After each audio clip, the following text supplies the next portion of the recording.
캠퍼스에서 공부해서 무려 5관왕을 한 학생이 있다고 하는데요. 오늘 학생분 모셔가지고 인터뷰 진행해 볼 텐데 먼저 앞에 카메라 보고 자기소개 부탁드릴게요. 안녕하세요. 저는 학사편의 문과로 한국외대, 동국대, 숙명여대, 광운대, 경기대를 최초 합격한 차연이라고 합니다. 그러면은 딱 이제 한국외대 발표 났을 때 그때 기분이 어땠어요? 이번 연도의 전년도 기출이랑 다르게 좀 어렵게 나왔다고 생각을 했거든요. 그래서 시험을 풀 때 저 혼자 말렸다고 생각하고 돌아올 때 기분이 너무 안 좋아서 망쳤다. 한국외대 포기하자 이랬는데 그러니까 거의 체념한 느낌으로 합격 발표를 확인했어요. 그래서 손에 덜덜 떨면서 확인했는데 제가 잘못 본 건 줄 알고 처음에 잘못 본 거였는데 합격이라는 거예요. 그래서 진짜 막 생각지도 못한 외대에 붙으니까 너무 기뻐가지고 뭐 손을 덜덜 떨면서 이제 부모님한테 전화를 드리는데 그동안 제가 1년 동안 너무 고생했던 거랑 이제 저를 옆에서 믿고 지원해주신 부모님에 대한 감사함 막 이런 것들이 막 겹쳐가지고 갑자기 막 눈물이 막 펑펑 나는 거예요. 그래서 막 엄마한테 전화해가지고 막 울면서 막 얘기했는데 엄마가 큰일 나신 줄 알고 그래서 막 놀라셨는데 제가 외대 합격했어요. 그러니까 엄마가 근무 중이셨는데 막 저희 딸 합격했어요 이러면서 진짜 해서 제가 좀 기뻤죠 그때. 저도 그때 기억이 나는데 그때 저한테 바로 또 연락을 바로 주신 것 같아요. 부모님한테 먼저 연락 주신 다음에 그리고 나서 저도 이제 밴드 투어로 갔는데 너무 이렇게 장문으로 선생님 저 여기 붙었어요 감사하다고 이제 연락 주셔가지고 저도 괜시리 너무 기쁘더라고요. 굉장히 서로도 좀 칭했고 그래서 너무 고생 많으셨습니다. 네. 자 오늘 이제 인터뷰 내용은 일단 여러분들이 지금 영상을 보시는 분들께서 아무래도 편입이 어떤 거고 그 다음에 공부를 해서 합격한 학생들은 어떻게 공부했는지 아마 관심이 많으실 거예요. 그래서 오늘 그 내용을 말씀을 드릴 텐데 일단 하연 학생 저희 수원 캠퍼스에서 처음 시작한 시기는 언제이신가요? 저는 수원 캠퍼스 집중관에서 작년 1월부터 시작을 했습니다. 1월부터요? 네. 그러면은 본인이 갖고 있던 베이스는 어느 정도였나요?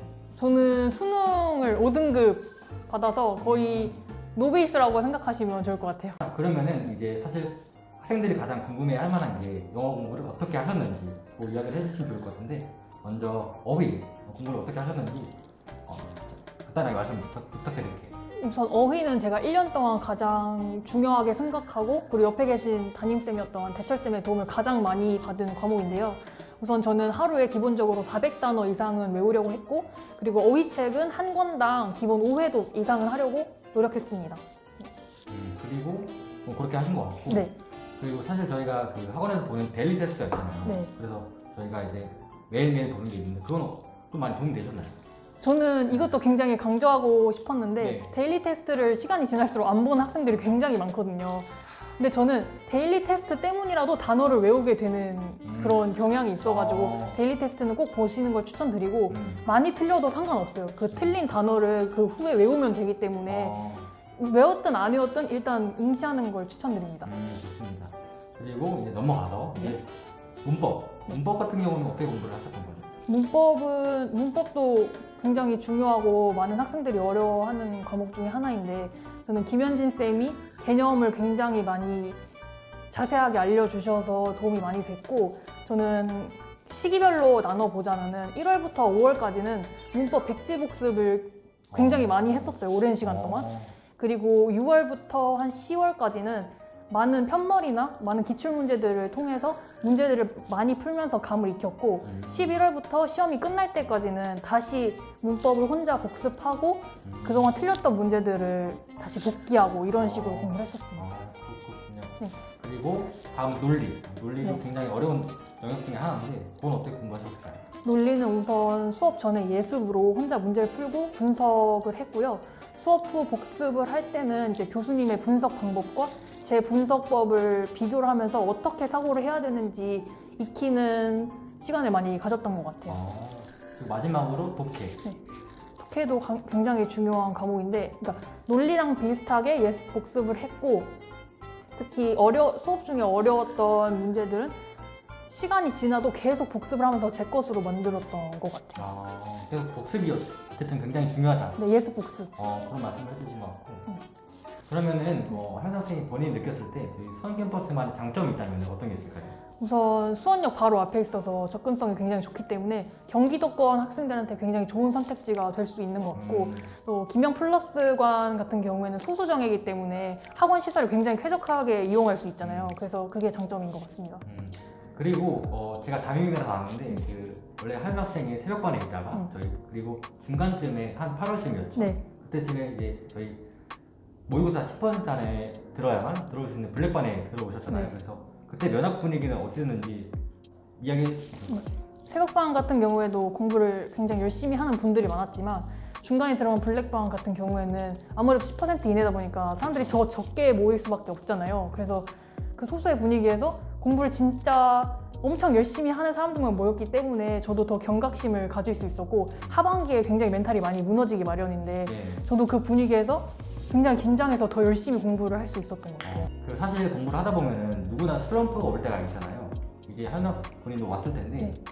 슬럼프는 언제 왔고 그리고 그 슬럼프는 어떻게 극복을 했는지 이야기해 주시면 좋을 것 같아요. 제가 학점은행제를 같이 병행하고 있었기 때문에 자격증을 준비하면서 5, 6, 7월 3달 정도 모의고사 성적이 60점대, 70점대 초반으로 갑자기 떨어졌던 경우가 있었어요. 근데 3달 동안 그렇게 슬럼프가 오니까 정말 너무 힘들어가지고 혼자 울고 막 그랬거든요. 근데 그때마다 제가 교수님들이나 학원 쌤들한테 찾아가서 상담을 했었는데 다들 이제 편입을 준비하신 분들이다 보니까 그 자신만의 노하우나 어떻게 극복하셨는지 그리고 지금 제가 어떻게 하면 이 슬럼프를 극복할 수 있을지 굉장히 좋은 조언을 해주셔가지고 그때마다 잘 털고 일어나서 다시 공부에 집중할 수 있었던 것 같아요. 저도 기억이 났던 게 이제 중간중간에 와서 선생님 저 다 떨어지면 어떡하냐 뭐 이렇게 많이 제가 했던 기억이 네. 나요. 근데 그럴 때마다 저도 공부를 해본 입장에서 굉장히 안타깝죠. 사실은 이제 공부를 하는 게 마음처럼 안 되니까. 그래도 하율 학생이 제가 느꼈던 거는 그 굉장히 성실했던 학생이고 그리고 무엇보다도 이제 사람이 성실해야 특히 단어 같은 경우도 시간을 많이 투자를 해야 그만큼 얻는 거잖아요. 그래서 그런 걸 봤을 때 굉장히 슬기롭게 잘 극복을 하신 것 같아요. 감사합니다. 네, 그러면은 무려 문과로서 이제 5관을 하셨는데 그러면은 그 많은 학교들을 붙을 수 있었던 본인만의 어떤 합격 팁 네. 같은 거 얘기해 주시면 좋을 것 같아요. 우선 하반기에는 기출을 풀거든요, 학교별로. 그래서 저는 원하는 학교들은 기본적으로 5개년은 풀었던 것 같고 그다음에 저희 마지막에 파이널 팩에 있는 배치 상담이라고 있거든요. 그러면은 저의 기출 점수들을 가지고 선생님께서 판단을 해주셔서 학과를 추천해 주신다든지 전략을 잘 짜주세요. 저는 그래서 그거를 굉장히 잘 활용했던 것 같고 또 어떻게 들리실지 모르지만 그 기출 그 시험 유형이 갑자기 바뀔 수가 있어요. 그래요? 그런 경우가 굉장히 많아요. 그래서 평소에 막 스킬이나 요령을 부리고 푸는 것보다 평소에 이제 지문을 처음부터 끝까지 빠른 시간에 읽는 연습을 굉장히 많이 하는 게 좋다고 생각합니다. 그러면 마지막으로 이제 편입을 준비하려는 학생들한테 마지막으로 한마디 해주신다면 어떤 게 있을까요? 우선 힘들 때마다 자신이 편입을 처음 시작했을 때 마음가짐을 계속 상기시키시면 좋을 것 같아요. 그리고 주변 분위기에 휩쓸리지 말고 자신의 목표 하나만을 바라보면서 공부를 하면은 굉장히 좋은 결과가 있을 거라고 생각합니다. 다시 한번 학교 축하드리고 네. 앞으로도 그 본인이 원하는 대학생활 네. 꼭 이루셔가지고 네. 정말 멋진 사람이 됐으면 좋겠어요. 네. 아시겠죠? 그래서 오늘 영상 여기까지 해서 마치고요. 여러분들 영상 보시고 도움이 되셨다면 좋아요 그리고 알림 설정까지 네. 부탁드릴 테니까요. 다음에 또 좋은 영상으로 찾아뵙도록 하겠습니다. 안녕.